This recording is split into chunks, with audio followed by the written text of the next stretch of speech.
One of our dearest friends, one of our longtime friends, ESPN's very own Heather Dinich. Good morning, Heather. How you doing? Good morning, guys. I'm terrific. How are you? We're doing great. We're talking odds and ends, a little NFL, a little college football so far. We're fired up for the big game in Eugene this weekend, and we want to ask and talk about that game with you, but I want to start with college football. James Franklin complaining about the travel. The Big Ten teams are 1-8 when traveling time zones. Teams can lose games now and not be too impacted by playoff appearances. How is Heather Dinich consuming college football any differently? Is it changed at all for you, the way this is all unfolding before our very eyes with these new conferences, travel schedules, etc.? It's only changed in the fact that you really have to retrain your brain if a team loses a second game to say, okay, hold on a minute. If they can still win their conference championship, they can still get into the college football playoff. I mean, it used to be dire straits because in the four-team CFP, a two-loss team never qualified for the college football playoff. Now, I think it's going to be the norm. And so when you see a two-loss USC, when you see a two-loss Michigan, now you got to play like a national title contender at some point, right, to win your league. But at the same time, everybody just kind of needs to pump the panic button brakes when there's a second loss, and you're going to see it with LSU and Ole Miss this week. Yeah, the loser of that game, the fan base is definitely going to freak out. One of the more exciting games of the weekend. We know the end all be all, Heather, for the committee is head-to-head matchups, but it's when you throw a Vanderbilt wrinkle into that. How would they handle Georgia and Alabama right now? Yeah, guys, that's quite the conundrum. I mean, get the Tylenol out, okay? Because it's not easy. And there are going to be people in that room who feel like many college football fans are out there who are like, sink 'em. What are you, crazy? You have Alabama at number 3? But their committee chair, Ward Manuel, Michigan's athletic director this year, is going to sit at the head of the table, and he'll say, guys, I'm just going to remind you, look at the protocol you have in front of you. One of your tiebreakers is head-to-head results when comparing teams with similar records. That's what you have. So not only do they have similar records in the head-to-head, they have the best win in the country right now, right? They have the best win in the country. Yeah. So how do you weigh that? And as we sit here today, guys, I think they would have a really hard time in that room moving Alabama below Georgia like the AP did. Where would that, we're talking with wild. Heather Dinich of ESPN, where would you watching Vanderbilt, the way the rest of the country, who maybe wasn't tuning into that game and even waited to the second half, Diego Pavia becoming a name we'll always remember in a trivia test at a random bar. What was Heather Dinich's read on watching Vanderbilt actually beat Alabama? Like, how stunned were you watching that? I was shocked. And mind you, this is the time of night where I stop tweeting and I really focus in on writing, because my job at the end of Saturday night is to predict what the committee is going to do with the top 12. And so I have Alabama sinking. And then I'm thinking, and this is all unfolding, and I'm like, exactly what we just talked about. Oh, my God, what are they going to do? And the more you look at it, and the more you look at Oregon, your friends out there, and the more you look at Penn State, you say, well, wait a minute, what did they do to move ahead of Georgia? Right. Let's start there. What did Penn State and Oregon do to move ahead of Georgia? Now, if you can't answer that question, then guess what? Georgia's still the number 5 team in the country, or number 4, wherever you have them, right? And if that head-to-head works in your mind and you honor that, that's a safety net for Alabama. So you put them ahead of them. And that's what I did, because I think that's what the committee would do. And I'm sure everybody responded to that rationally when you put out the article and tweeted out your rankings. Everybody's very rational about this sport. I'm sure we all handled that like adults. You mentioned the Oregon game, Heather. I mean, we're just jacked. It's one of, if not the biggest game in the history of Autzen Stadium. Right now in the AP ranking, 2 versus 3. I've kind of viewed this game, and I know, look, we're talking about Alabama losing to Vanderbilt, so who the hell knows what's going to happen in the weeks to come. I almost view this as like an early playoff game. Like the winner of this game, I have a really hard time seeing losing 2 more times the rest of the way, considering their schedule. Do you view it that way, that you think the team, whoever wins this game this weekend, you can't say 100%, but is damn near 100% to make the playoff. Yeah, I would agree with that. I mean, to me, I look at this game as a preview of the Big Ten championship game. With all due respect to Penn State, unless they say otherwise. And I've got Nittany Lions on upset alert in LA this week. So, I think that it's possible we could see these teams again, and maybe again a third time in the college football playoff if the seeding works out that way. But this is going to be a tough game for Oregon. It's going to be a tough game for Ohio State. They haven't really been tested yet. Let's be real here with some of the teams that they've played so far. I talked to Dan Lanning earlier this week, and they're not where they want to be yet, obviously. He wants his team to peak in November, as all coaches do.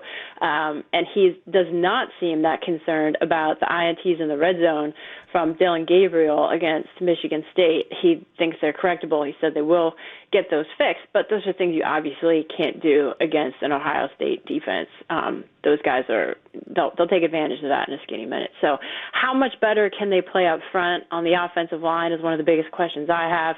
Who can run the ball, who's more physical, all of those typical things I think are going to determine the outcome of this game. So, Heather, you have an article up at ESPN.com, Week 7 Bubble Watch predictions, playoff matchup, seeding. You've gone through the whole laundry list of things here for people, and people can find that again at ESPN.com college football main page. And maybe I'm misreading this. The 2 seed for you, and this will be actually good news for my co-host because he hates when people pick his team. He likes to do the whole chip on the shoulder thing. You have Ohio State as the 2 seed. So am I to interpret that as you picking Ohio State to win at Autzen this weekend? You're very perceptive. Yeah, that's how I'm going with that one.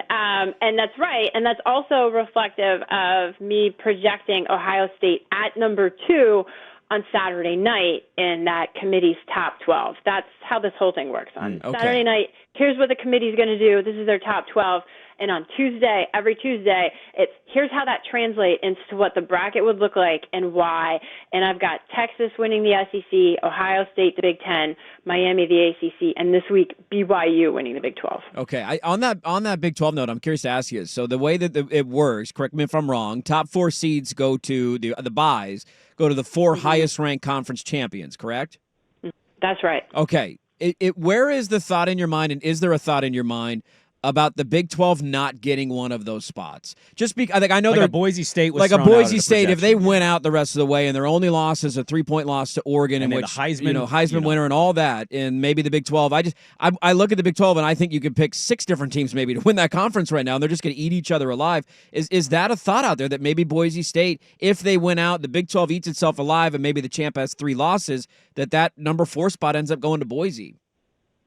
I'm going to take your Big 12 thought and raise you one with the Big 12 and the ACC getting left out, potentially, of the top 12.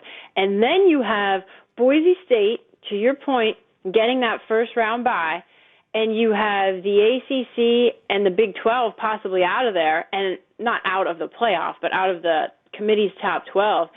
And then you know what that would do? That would bump out the 11th and 12th team in the committee's ranking on Selection Day in order to make room for the conference for the ACC. Correct. Wow. That would be quite a conundrum. So that could happen. Yep, that could absolutely happen. And to your point, it could just be you could have Boise State at 11, you can have LSU at 12 with 3 losses, and you can have K-State down there at like 14 as the Big 12 champ with 3 losses. Well, guess who gets left out? LSU at number 12 gets bumped for the Big 12 champ. I think, Heather, we've had you on for a few years now, and we always appreciate the time. I think the one thing maybe we slightly disagree, I guess, on the committee stuff, and you're connected to the committee. You get to talk to these people. You get a feel for what they are. They have a resume to show you kind of who they are. The one thing I've been thinking about as we get closer and closer to the playoff is how much the committee is going to take in not only the rankings of these teams, but the potential juicy TV matchup thing. So, like, for example, you have Miami as a 4 seed or 3 seed. You have Oregon against Penn State in the first round of these. Like, I'm thinking the committee, if we're splitting hairs between 9, 10, etc., Are they going to do an Oregon versus whoever in the first round and the winner goes to Miami? Or conversely, Miami in the first round and the winner of that Miami game, Mario, comes to Eugene? Playing the TV narrative, the juicy matchup narrative on top of what they do with what these teams are. I'm going to say no, because having gone through multiple mock selections as a member of the media, it doesn't come into your head the matchups or rematches or possible seeding. What I'm most curious about, along the lines of what you're talking about, is if when they're doing their top 12, they see their 12th team and know that team's going to get bumped out. That's my question in my head is, does that sway the way they do that? And that's an individual subjective thing. But I sincerely don't think, and I mean this genuinely, that they do that top 12 with any indication of what the seeding is going to look like. Because when you're ranking those top 12 teams, like, you don't know in your head, at least at this point. I got to sit down and I got to write it out.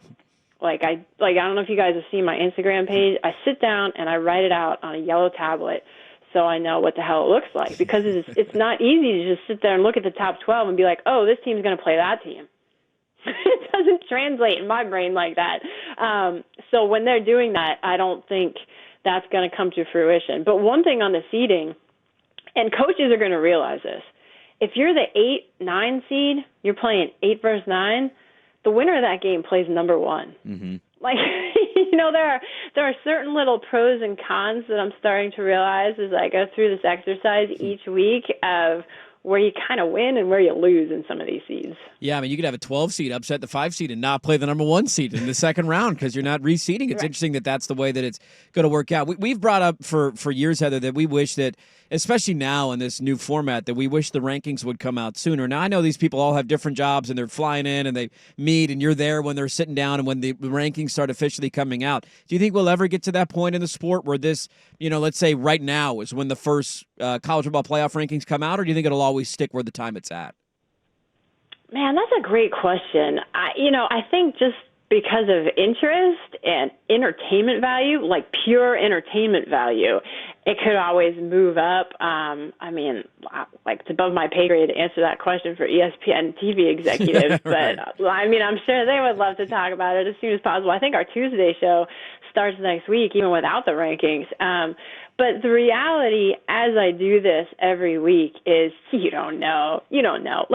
And you look at the AP poll. Penn State's the number 4 team in the country? Really? Come on, So I think you need as much time as you can get to truly get a feel for where these teams are. Yeah, Brandon Sprague, Heather Dinich, both teaming up to say Penn State sucks. I love that. We'll just run with that narrative. The synergy is strong on the show this morning. We'll get you out of here with this one, Heather, because we're against it. We appreciate your time today. It's a hypothetical, but it continues to be reported or talked about, this super league. There's these former Disney execs and these people with money. They're like, let's make a jumbo super league, and there's billions of dollars in it. I tend to not think there's anything to this because the Greg Sankeys of the world do not want to relinquish their power. Is there any chance this is ever a thing, or do you think the conference commissioners will always be ahead and railroad these ideas? Yeah, I'm not sold on it yet. I mean, the key here, and you nailed half of it, is Greg Sankey going along with it. But you also got to get Big Ten Commissioner Tony Petitti. I'm actually going to Nashville today, where the Big Ten and SEC are meeting tomorrow. It's an important meeting. I'm sure people will be asking a lot of questions about that. But the bottom line is I don't see it happening anytime soon, but never say never, because that's the world we live in right now. Okay, a follow-up there, because you're going to those meetings, good or bad for college football, for the Big Ten and SEC to say we're better than everybody else, we get the most playoff spots, you guys sort out these couple playoff spots down the road? Everybody wants to see the best college football games. I don't think anyone thinks it's good for college football to cut the group of 5 out of it, and I don't see that happening because of the TV contract that exists from 2026 through the 6 years of the deal. That's not the way it looks. But there's also a flip side to it. College athletics needs leadership, period. And if Greg Sankey and Tony Petitti want to step into that void and find solutions, I say have at it.